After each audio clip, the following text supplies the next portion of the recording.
Olá pessoal, que todos sejam bem-vindos a mais um vídeo do canal. E nesse vídeo eu vou mostrar para vocês aqui 3 fundos imobiliários que mais reduziram a distribuição de rendimentos ao longo dos últimos dias. Eu vou te mostrar aqui 3 fundos imobiliários de papel, lembrando que isso não é recomendação nem de compra nem de venda de nenhum investimento, de nenhum ativo. Eu só compartilho com vocês aquilo que eu aprendo por meio desse canal. E se você gostou desse tipo de conteúdo, eu convido você a se inscrever no canal, ativar as notificações para não perder nenhum dos conteúdos que eu posto aqui. O primeiro fundo que nós vamos ver é o VCJR11. Ele está sendo negociado a R$ 93,45. O último rendimento dele foi de 25 centavos e ele está com um preço sobre valor patrimonial de 0,99. Esse fundo ele está com uma desvalorização de 1,3% nos últimos 12 meses. E nós vemos aqui que nos últimos 12 meses ele pagou R$ 13,40. Isso deu a ele um yield de 14,34%. Vemos no gráfico aqui uma redução dos seus proventos a partir do mês de maio, onde ele pagou em setembro 15 centavos e ele começou a recuperar aqui no mês de outubro, pagando 25 centavos. Nessa simulação que nós encontramos no site Fund Explorers, nós vemos que uma aplicação de R$ 50 mil nos últimos 12 meses dá um montante final na poupança de R$ 50.983,27. Agora, pessoal, olha só, se você investisse no VCJR11, ele te daria R$ 54.779,71, né? E nós vemos aqui, né, um resumo dos ativos. Nós vemos por setor, onde que ele aloca aí na sua carteira de investimento. Nós vemos que ele tem residencial, comercial, corporativo, hotel, energia, concessão, têxtil, loteamento, home equity, outros fundos imobiliários e multipropriedades. Mas por indexador, olha só que interessante. Na taxa Selic, nós vemos aí que ele está com 2,7%, do CDI 9,8%, o IMAB5 1,3%, e veja que ele está bem concentrado aqui em IPCA 92,1%, bem concentrado mesmo. E o próximo fundo é o KNIP11. Ele está sendo negociado a R$ 93,70. O último rendimento do fundo foi de 30 centavos, preço sobre valor patrimonial de 0,98. Nós vemos que ele está com uma desvalorização de 6,49% nos últimos 12 meses, abrindo aí uma oportunidade de compra, pois ele está mais barato, né? Proventos pagos nos últimos 12 meses. Veja só, ele pagou R$ 13,96. Isso deu a ele um yield de 14,9%. E mais uma vez aqui nós vemos no gráfico que a partir do mês de maio nós vemos que houve uma redução da distribuição dos proventos aí até o mês de outubro, né? No mês de outubro ele pagou 30 centavos. Nós vemos pela simulação aí, na poupança, né? Quanto renderia os 50 mil reais investidos. E o montante final no fundo do KNP11, nós vemos que daria 53.471,76 olha só. Alocação por setor, mas veja só a alocação por indexador. Vamos pular aqui o setor, vamos já para o indexador aqui.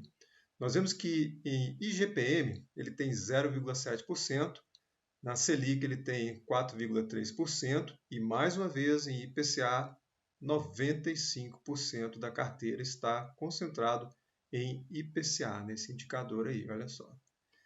E o próximo fundo é o KNHY11, ele está sendo negociado a R$ 98,76.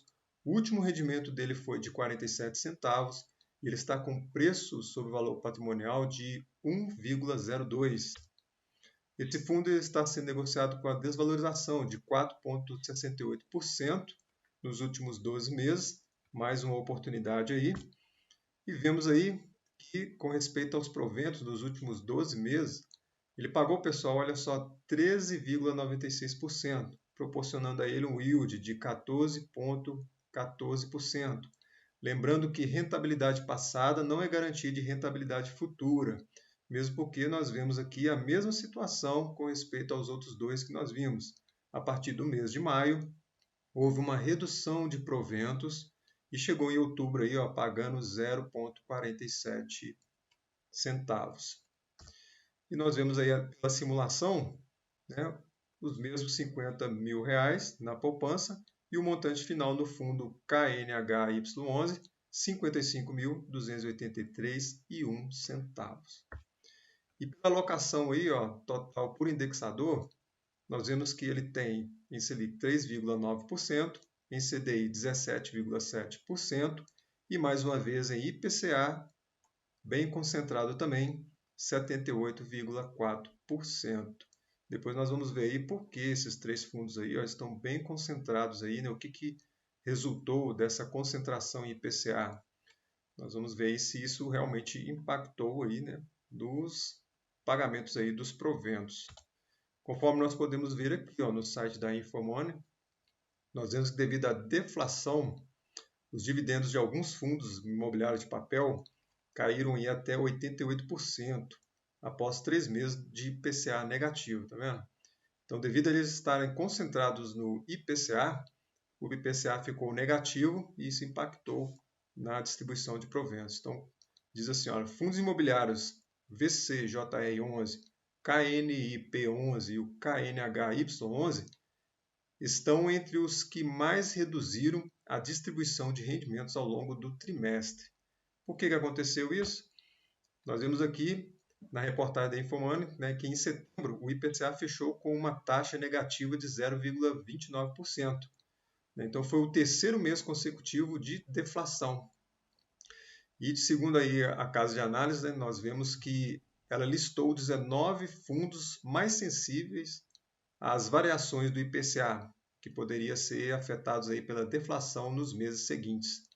Então traz aí como exemplo aí o fundo que nós vimos, né, o VCJR11, que distribuiu R$ 1,30 por cota em julho e em outubro, veja só, pessoal, repassou apenas 15 centavos por cota. Então veja só aquela queda desde o mês de maio, né, passando pelo mês de julho, veja só, R$ 1,30 chegando a 15 centavos aí, ó, por cota. Então é o que teve a queda aí, ó, de 88% na queda, quase 90% de queda na distribuição de dividendos.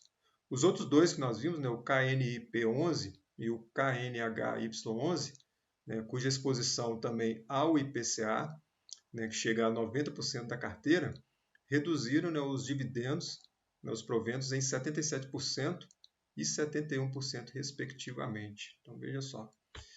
E diante aí da defasagem, né, no repasse da inflação, então nós vemos aí que os analistas reforçam que os fundos ainda eles vão sofrer com o arrefecimento da inflação nos próximos meses. Mas a boa notícia é que o pior parece já ter passado. Então, daqui para frente, os fundos vão continuar tendo aí um impacto negativo, mas nós vemos aí que os próximos meses ainda serão de redução nos dividendos dos fundos de papéis, né? Ou seja, os fundos de recebíveis, especialmente os que possuem muitos títulos indexados aí ao IPCA na carteira, né? Ou no portfólio, conforme os três fundos que nós vimos, né? Que nós acabamos de analisar. Então, a desinflação deve seguir e, com isso, ainda há espaço para mais redução dos dividendos.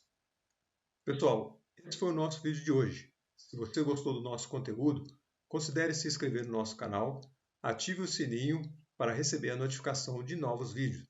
Muito obrigado e até o próximo vídeo.